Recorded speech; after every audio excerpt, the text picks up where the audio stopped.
Assalamualaikum warahmatullahi wabarakatuh. Perkenalkan, saya Nadine Resyahanini dari kelas 8D, absen 24.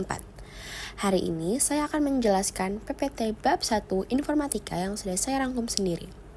Untuk di bagian pertama, yaitu terdapat A, Informatika dan Profil Pelajar Pancasila. Rumusan profil pelajar Pancasila adalah pelajar Indonesia merupakan pelajar sepanjang hayat yang memiliki kompetensi global dan berperilaku sesuai nilai-nilai Pancasila. 3 kata kuncinya adalah pelajar sepanjang hayat, berkompetensi global, dan pengamalan nilai-nilai Pancasila. Profil tersebut dinyatakan dalam 6 dimensi, yaitu beriman, bertakwa kepada Tuhan Yang Maha Esa, dan berakhlak mulia, berkebinaan global, gotong royong, mandiri, bernalar kritis, dan kreatif. Informatika akan membantu kalian untuk menyiapkan diri sebagai warga dunia digital, yaitu dunia maya melalui internet. Untuk di bagian kedua, ada B, cara belajar informatika. Kalian akan diajak untuk tidak hanya sebatas memahami materi-materi informatika, melainkan memahami dan memaknai apa yang kalian pelajari. Berikut adalah 5 hal utama yang menjadi keunikan cara belajar informatika pada buku ini. Materi tentang konsep informatika, belajar lewat kasus-kasus nyata, aktivitas yang dirancang pada setiap bab, pentingnya refleksi, memaknai dan mengoneksikan pengalaman, dan pentingnya minat dan motivasi. Untuk di bagian ketiga ada C, kilas balik pelajaran informatika kelas 7. Dalam mata pelajaran informatika kelas 7, kalian akan mempelajari semua elemen informatika. Berikut adalah gambaran umum mengenai materi yang telah kalian pelajari. Berpikir komputasional, teknologi informasi dan komunikasi, sistem komputer, jaringan komputer dan internet, analisis data, algoritma dan pemrograman, dampak sosial informatika, dan praktis lintas bidang. D. Apa yang kita pelajari di kelas 8?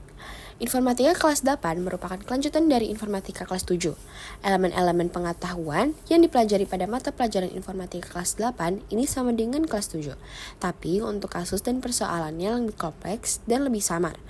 Aktivitas informatika kelas 8 juga dirancang untuk lebih memperdalam dan memperluas pengetahuan yang sudah dikuasai di kelas 7.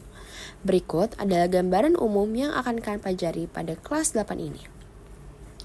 Apa harapan guru? Pada akhir kelas 8 nantinya, para guru berharap kalian akan mampu melakukan beberapa hal berikut ini. 1. Menerapkan berpikir komputasional untuk menyelesaikan persoalan-persoalan sehari-hari. 2. Mampu mengaplikasikan berbagai aplikasi perkantoran yang menyelesaikan masalah yang melibatkan lebih dari satu perkantoran. 4. Memahami komponen sistem komputer, sistem-sistem bilangan yang umum digunakan dalam informatika, berbagai proses logika dalam sistem komputer. 5. Memahami keterhubungan antara satu komputer dengan komputer lainnya melalui jaringan komputer dan internet. 6.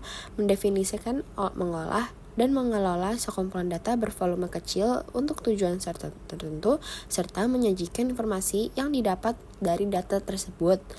6. Membuat program dengan menggunakan 2 jenis blok visual dan menarik abstraksi dari kedua blok visual tersebut.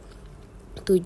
Memahami dan mampu berpikir kritis terkait berbagai informasi yang ada pada internet dan tidak bertindak bijak ketika memanfaatkan dunia maya. 8. Bekerja sama untuk menghasilkan sebuah karya sebagai solusi atas suatu persoalan dengan menggunakan kemampuan-kemampuan yang sudah disebut di atas. F. Pemaknaan dan kualitas hasil belajar. Hasil belajar informatika perlu dimunculkan menjadi computational artifact atau artefak komputasional, hasil karya nyata berupa ungkapan lisan, laporan, program komputer, atau lainnya. Sebuah hasil karya nyata yang dibuat dengan komputer bukan merupakan sebuah artefak komputasional jika tidak dihasilkan melalui proses berpikir komputasional. Misalnya, sebuah lembar kerja yang dihasilkan dari aplikasi hanya dengan menyalin saja tidak dapat disebut dengan artefak komputasional. Sebuah lembar kerja yang dihasilkan dari proses analisis, perancang, mempertimbangkan kebenaran dan efisiensi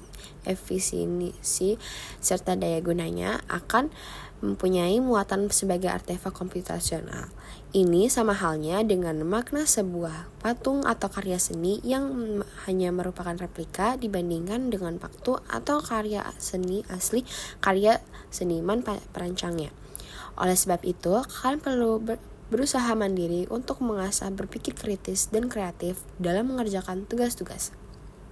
G. Refleksi dan rencana kegiatan. Selama 2 semester, kalian akan melaksanakan serangkaian kegiatan yang akan disampaikan oleh guru. Kegiatan tersebut urutannya akan ditentukan oleh guru dan bukan oleh urutan dalam buku ini, karena bahan dalam buku ini memang sengaja dibuat lebih banyak dan tidak semuanya akan dibahas di kelas. Sebelum belajar tentang informatika, ada beberapa kemampuan umum yang akan dipakai sepanjang pembelajaran yang pentingnya untuk kalian kenal dan alami lebih dulu. Antara lain, bagaimana belajar dan bekerja dalam kelompok, serta bagaimana mengkomunikasikan hasil kerja dengan baik. 2 hal ini telah disimulasikan di kelas 7 dan diharapkan tetap dapat kalian praktikkan dengan semakin baik di kelas 8. Sekian dari presentasi saya. Maaf jika ada kesalahan kata. Terima kasih sudah mendengarkan. Wassalamualaikum warahmatullahi wabarakatuh.